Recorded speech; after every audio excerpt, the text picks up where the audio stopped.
قلها يا كردي صرخا تبا لكل الطغاة. نعل المنفلين باق فوق رؤوس الدنات، ورايتي في العمق باق سقيا رغدا للحياة. من وتين مبدوءات والدم لها زكاة، والعظام نصبا سام للثراها مناجات. ينجي قدس الكرد طهرا تلعن ابن الزنات، أهوج السفيه وغدا ذل رحم العاهرات. بئس أمك يا رذيل ستلطم مثل النعات، سنبقى كابوسا ورعبا أمام أولاد العراة.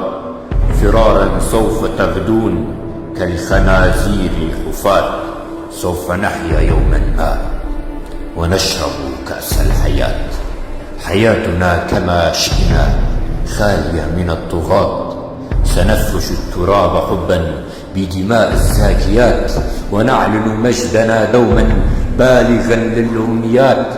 في المعارك نمكث صمدا كالجبال الشامخات، ونرفع للسماء علما نسلسكم منها كالعرفات. بمنزل القرآن عهدا بالزبور والتوراة، سيخلد شعبنا عزا سيجبر كل الزنات. بفيض العزم جاءوا سجرا بشمرك حامي الحماة، يحصد الأنفال عظما غضبا غرقا للهات.